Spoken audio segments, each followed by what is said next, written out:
So 2 weeks ago, or 3 weeks ago now, there were over 150 people. They are not just people from random backgrounds, but different spiritual leaders and religious leaders.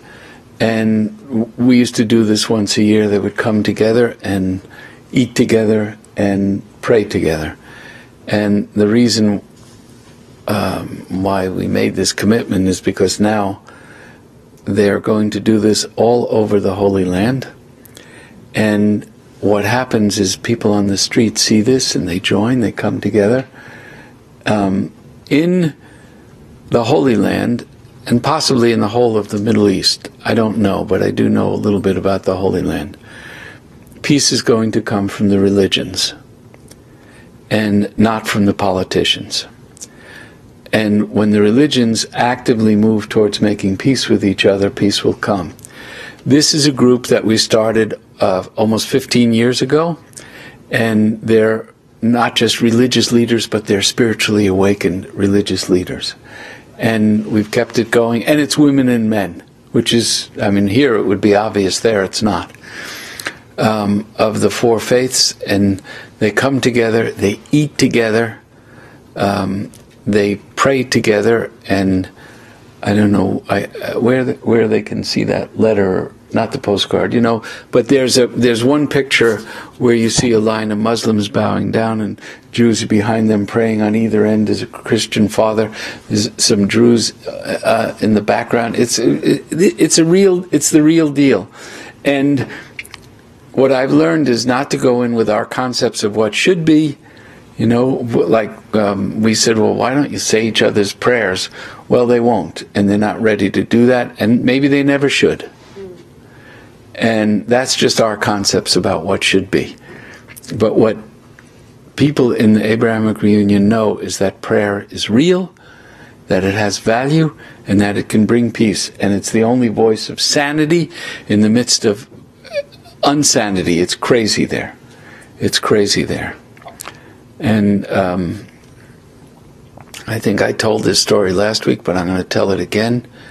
Our friend Eliyahu, who lives there and was one of the organizers of the Abrahamic Reunion, was on a bus with his wife and his kids, and it was stoned and firebombed by Palestinians. And his Jewish friend said, "You should take revenge." And he said, "I am." And they said, "What are you going to do?" He said, "I'm planning this dinner to bring together all of these people. That's my revenge." So, you know, there are many different ways that this can come about, and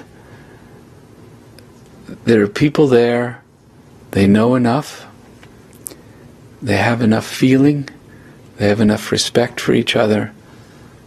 Things can change, but they need a living example. And that is what these women and men provide. I mean, to us, to see a Christian priest and a rabbi and an imam walk down the street together, we'd be happy and say, "Oh, nice." There, it's like brings tears to people's eyes, because there's not much positive happening. There's a lot of craziness right now. More craziness today, you know. So, if you want to help, take a postcard and you'll know how to help.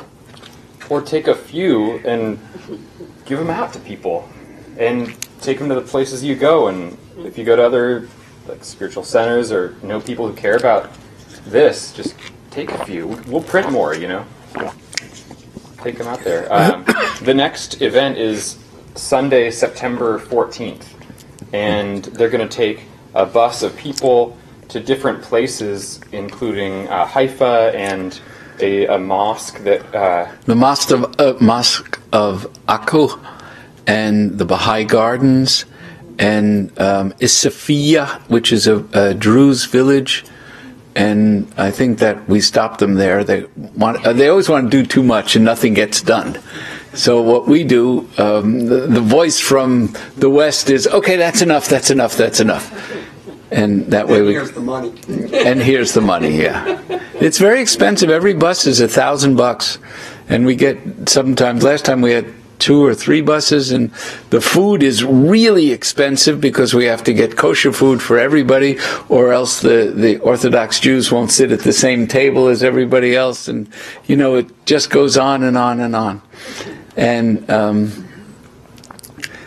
they're not wealthy people, but there are feet on the ground, and as I said recently to one of them, I'm happy it's your feet and not mine.